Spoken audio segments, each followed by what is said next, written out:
গতকাল রাতে ইয়েমেনে হামলা হয়েছে এবং ইয়েমেনে ৫ জন মারা গেছে বলে আমরা বিভিন্ন আন্তর্জাতিক সংবাদ মাধ্যমে জেনেছি। আসলে মানে যুদ্ধটা কিংবা হামলাটা কোন দিকে যাচ্ছে? যুদ্ধটা যে সম্প্রসারিত হচ্ছে, বাড়ছে, তার পরিধি যে বাড়ছে, সেই জায়গাটা কিন্তু খুব ইম্পর্টেন্ট।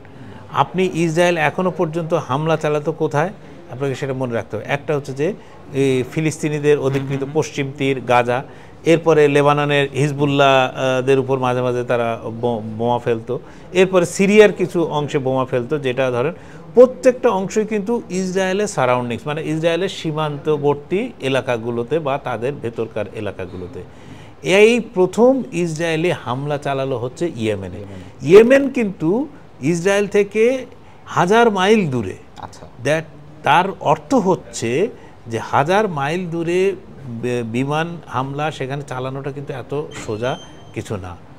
এর অর্থ হচ্ছে যে ইসরায়েল ইতিমধ্যে বুঝে গেছে যে যুদ্ধটাকে কিভাবে বাড়াতে হবে, কিভাবে তার মানে নিরাপত্তা নিশ্চিত করার নামে হোক বা যেভাবেই হোক তাদেরকে এই জিনিসটাকে কোথায় নিয়ে যেতে হবে। কারণ ইয়েমেনের হামলা এ পর্যন্ত কিন্তু ইয়েমেনে কখনো এইভাবে হামলা হয়নি। ইয়েমেনের বন্দরে হামলা হয়েছে, ইয়েমেনে আপনার বিদ্যুৎ উৎপাদন কেন্দ্রে হামলা হয়েছে, ফলে খুব বেছে বেছে বেছে বেছে বেছে হামলা করা হচ্ছে এবং এই হামলা সম্প্রসারণ প্রমাণ দিচ্ছে যে এটা আরও বড় আকার ধারণ করতে পারে এবং সবাই সেই ধরনের আশঙ্কার মধ্যে কিন্তু আছেন।